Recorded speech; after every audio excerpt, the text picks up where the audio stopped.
Hello, my name is Totodog, and this is the first episode of Season 2 of my series, The Components of Redstone. So, the Components of Redstone series, I talk about different Redstone components in each episode, as the name states. So, this Season 2 talks about even more components, since there are quite a few of them, since they keep adding them in all of the updates. So the one I'm talking about today for this opening episode is the copper bulb, which was added recently in 1.21. So this is how to craft it. Well, the copper bulb is made out of copper, so you need 3 blocks of copper, a blaze rod in the middle, and a redstone dust in the bottom. So let me put this in to our crafting table, and it crafts 4 of them, which is a lot. So that's good. And this is what it looks like. Copper bulb. Yeah. So the copper bulb is actually quite similar to the redstone lamp. They are both redstone blocks that get, when powered, emit light. But the copper bulb is actually not simply a reskin of the redstone lamp. It's actually completely different. So, the redstone lamp requires constant redstone signal to be powered. So, if, for example, I break this redstone level, it turns off. That seems simple. However, with the copper bulb, when I break the level, it stays on.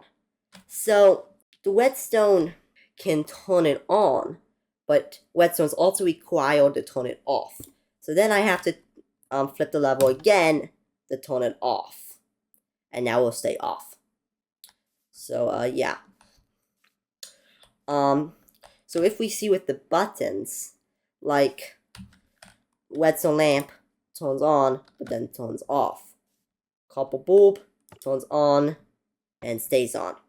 But if I press the button again, it turns off.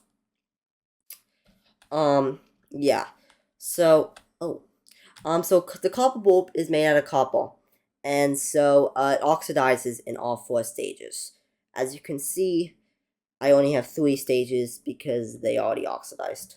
So, if I, okay, there. Now you can see all 4 stages of the copper bulb.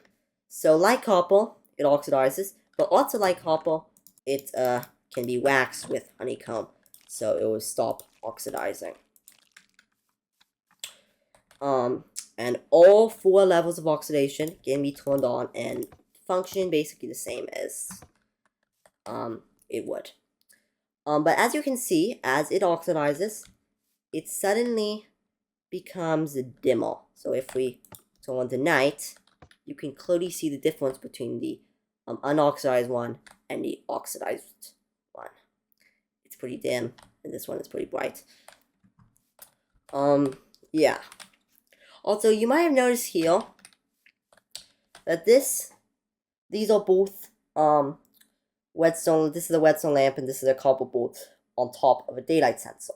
So normally, how this would work would be the daylight sensor tells the redstone lamp that it is night, so it turns on, and when it is day, it turns off.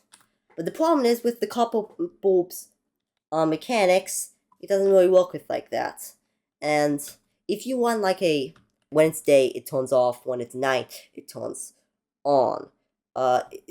Copper bulbs almost have like 3 stages, almost like if you can see. Oh, wrong one. Turn the night. Look, turn the day. Turn the night. Turn the day. As you can see, it's not like as consistent as redstone lamp, and that's because of its mechanics. But that does not mean that it isn't useful. It can still be useful even if it doesn't function the same as the redstone lamp.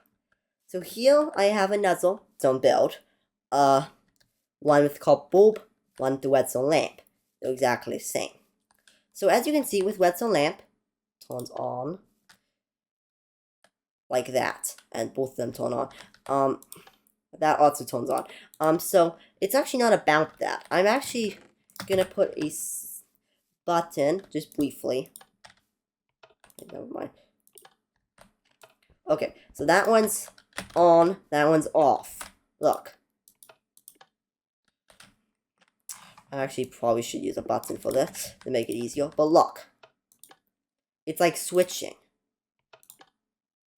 Redstone lamps can't exactly do that, even if you have a button like I put on this one. Look. Level. But look, so it can like switch between them. So that's actually really cool that the redstone lamp cannot do. So this one's on, this one's off, and it changes. And in fact, I think if you have an absorber, this might be laggy, but look, it just changes like that. Isn't that's cool? So that is it for today's video. I hope you've enjoyed and learned something new about the copper bulb. Well, goodbye for now.